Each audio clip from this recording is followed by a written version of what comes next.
So I love eggplants, and presently I've chosen a theme of Italian, and I'm going to stick to Italian for a while. So I have chosen to fuse my love for eggplants and the theme of Italian and make an eggplant Parmigiana. So an eggplant Parmigiana is simply eggplants, some tomato sauce, Parmesan cheese, with some breadcrumbs. It's layered, it's baked, it makes for a lovely dinner. And to start off, I want to show you how to make a tomato sauce, but I've already shown you how to make a tomato sauce. So today, I will show you a different tomato sauce, but I'll also show it differently. For your tomato sauce, you'll need 8 tomatoes, 1 bay leaf, 1 onion, 8 cloves of garlic, some salt, a few chili flakes, oregano, 2 teaspoons of oil, and pepper to taste. Small dice your onion and garlic and make slits on top of your tomato like so. Get 2 pots, boil water in one and heat oil in the other. Take your slit tomatoes and dunk them into the boiling water. You will see the skin split further. Immediately after, dunk them into cooled water. Simultaneously, in your other pot, drop in your aromatics, that's your onion, your garlic, your bay leaf and your oregano, and sweat. While your aromatics sweat, peel the skins off your tomato. They should come off rather easily. Now take your peeled tomatoes and dunk them into the pot with your aromatics and cook them until they completely break down. Once you see your tomatoes have broken down, season them with salt, pepper and chili flakes. Finally, blend with a stick blender and puree it into a smooth sauce. Tomato sauce is ready. And that's how you make tomato sauce. I hope you like this version of my presentation. Let's get started on the Parmigiana.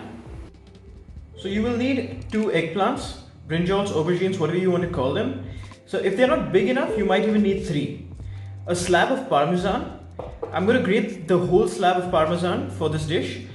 Some breadcrumbs. This is going to add some crunch to your Parmigiana, and tomato sauce.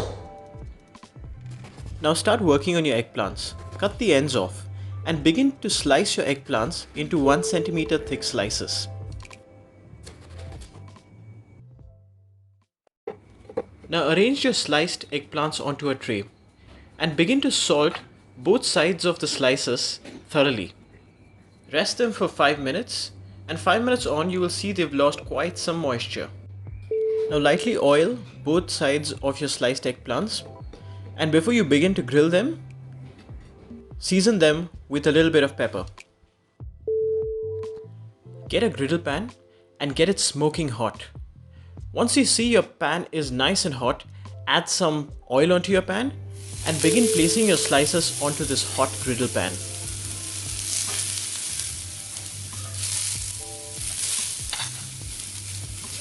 Now cooking eggplant is a little like cooking chicken. You leave it onto one side and you don't touch it. Let it do its thing. Let it char completely and cook halfway, and only then should you turn it over. Now because these are about a centimeter thick, this will take a little more time. So you might want to feel it on top, and if they feel nice and spongy, it's only then when you will take them off. Once you see the bottom side has those lovely charred marks, turn them over. So my eggplants feel nice and spongy over here, and they're ready to be taken off. All the eggplant slices are ready, and I have just one job before I assemble the Parmigiana, which is to grate the Parmesan cheese. So we are well on our way to assembling our Parmigiana. We have all the ingredients ready. Now before I assemble it, I want to add some flavor to my breadcrumbs. The breadcrumbs, which are going to add some amazing texture when we get the final product, they themselves don't have much of a flavor. So I'm going to fold in some basil, and I'm going to season it with some salt and pepper so it adds that extra spike to the breadcrumbs itself. Here is the chiffonade of basil that I'm going to mix into my breadcrumbs with some salt and some pepper. Breadcrumbs themselves are not very traditional to a Parmigiana, but I love the crunch that it adds to it. I'm going to take the remaining basil and fold it into my tomato sauce. And now I'm going to begin the assembly. Take a ladle or 2 of your tomato sauce and apply it to the bottom of your casserole. Now arrange a layer of your cooked eggplant slices and top it with some Parmesan cheese. On top of this, add another layer of tomato sauce and sprinkle some more Parmesan cheese. You need not use just Parmesan cheese, you could also use ricotta, you could use mozzarella, even cheddar. Now repeat the exact same procedure for the subsequent layers and make as many layers as you can. It looks like I'm only going to get 2 layers.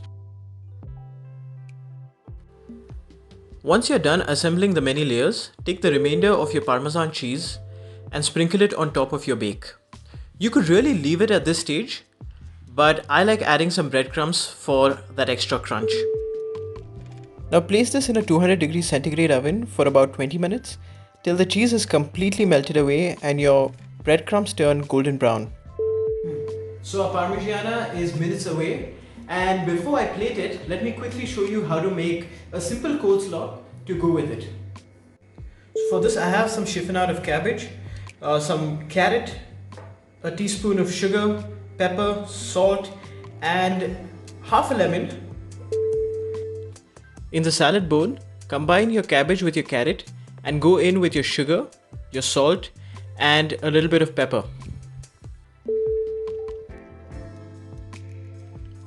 Now go in with some oil, preferably some olive oil, but any oil would do. Now add in a little bit of lemon juice. I've tried to keep the salad a little simple, but you could get creative with a little bit of mint or maybe some basil. Give it a quick toss and your salad is ready. And our eggplant Parmigiana is ready. I'm going to throw in some spring onion and I'm going to get this plated. Yeah, that is going to be one fulfilling dinner. And that is our eggplant Parmigiana. Remember, it need not be just eggplants. You can also add zucchini in it. And you could also omit the breadcrumbs if you're not a big fan of the breadcrumbs. I love the crunch the breadcrumbs give. And it makes a very good, heavy, healthy dinner. So do try it at home. And if you like the recipe, do comment and like, share and subscribe.